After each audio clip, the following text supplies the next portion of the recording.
7 a.m. For now, though, Jacob is standing by with your next interview. Thank you, Liesl. Now, when the national lockdown began, the president alluded that there would be no load shedding during this period.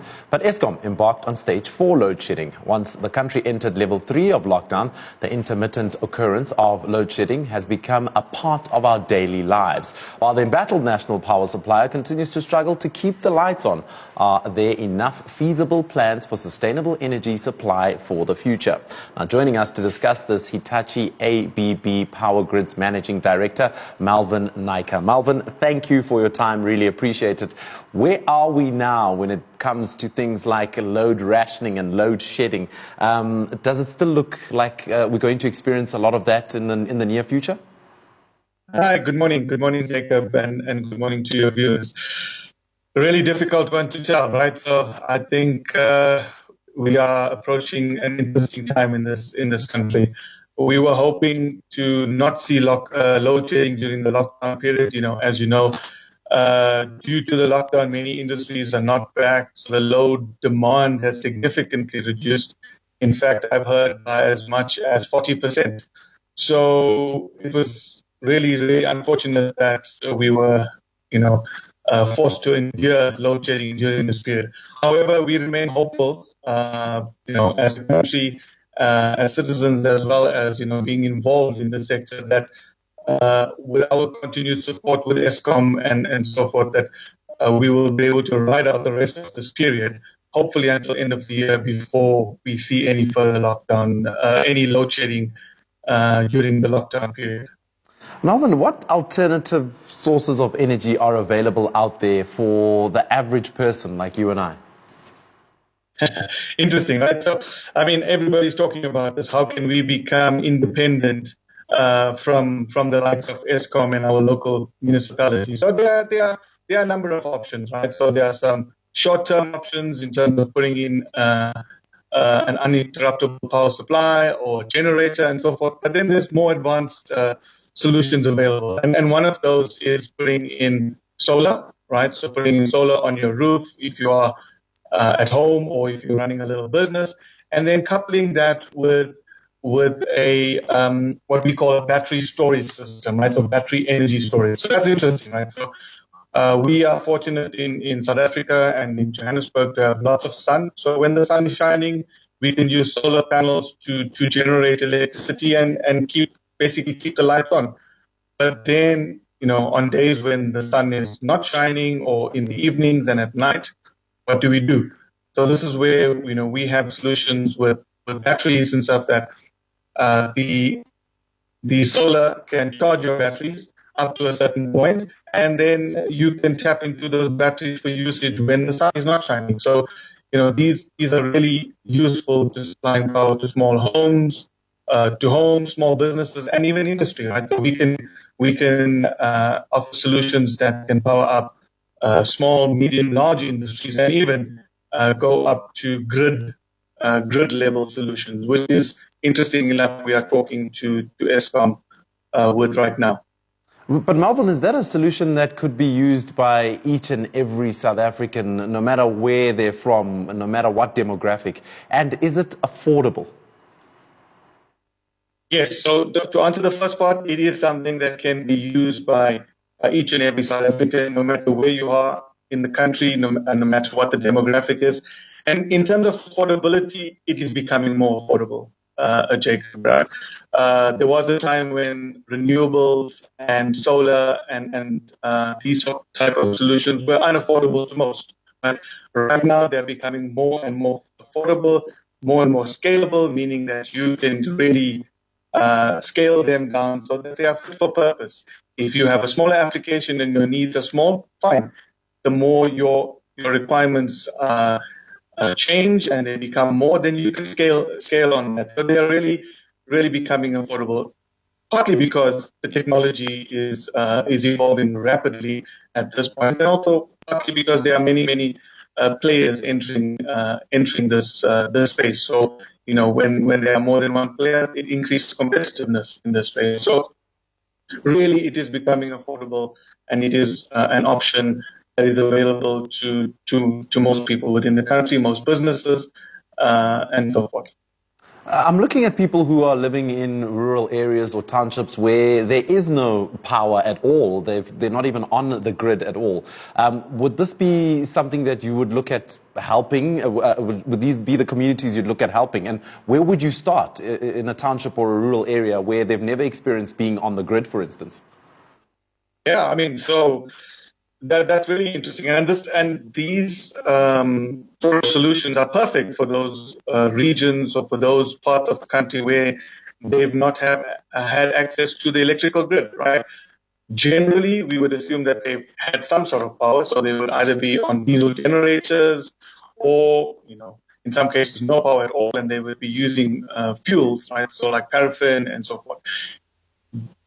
Putting in solar systems there is a really, really cost-effective alternative to having diesel generators, for example. So how it starts, I mean, these are really solutions that can be islanded, meaning that they can operate independently. So you can go and really make them mobile, so maybe put them in, as opposed to a brick and mortar application, you can put them in, say, a shipping container, or you can really make them mobile, right? That is your sort of the switchgear environment where you need to distribute that. Solar panels, as you know, solar panels, we just need space. And I think we have lots of space in the country. And thereafter, everything else can be it's modular and scalable, right? So depending on the needs of the community that it's serving. So really, the infrastructure that is required to deploy these type of solutions is really minimal at this point, right? We can really go and touch communities and go to areas of the country where they have nothing in place, and really, place something down that those people, those communities, those businesses, really importantly, can have access to reliable, resilient, and fairly cost-effective power applications. Is this something that could be supported or endorsed by the government, considering that the government itself is not doing too well with finishing work done on the likes of Kusile and Medupi power stations? Alternative sources of power, could they be endorsed by government, and how much would government's investment be? Oh, absolutely. So it is already, Jacob, being endorsed by government. Right? So the government has a massive drive towards renewable sources of power. Right? Currently, ongoing ESCOM has their sustainability program, and they are really looking to invest in battery energy storage systems, for example. So these are opportunities and these are applications that they are looking at grid scale. So really from generation within ESCOM as a utility provider, right? So in terms of investment, I mean, there are many numbers going around in terms of what budget ESCOM is allocating to this. So really, it is a viable solution, and it's something that ESCOM is really looking. As you know, we are very dependent in the country on fossil fuels, and many disadvantages come with fossil fuels, right? Notwithstanding the environmental impacts, the cost impacts, and as you rightly referred to, some of the older technology and something that is taking far too long to come on board. Renewables and the likes of solar and wind and geothermal and waste to energy applications really can come faster, and right now they can come really cost effective to the market, right? And they can be funded from government via ESCOM. They can be funded by the GGI, and also interestingly enough, privately funded, right? So wherever an industry or a company is looking to set up shop within the continent, within the country, it is very easy for them to generate their own power with the support of governments, with the support of external funding, and so forth. So really, it is a viable option where we do not have to wait for infrastructure to be in place before we can do something. So now it changes the game. If we see a real viable business opportunity, and we know we have diminished or lack of electrical infrastructure, it is not a barrier at this point. There are options available where we can ramp up quickly. Malville, my final question, just looking at the future, is this something that we could do or use to give power to neighboring countries like your Mozambique, Lesotho, Swaziland, etc., and then have them pay us for us providing them with renewable energy?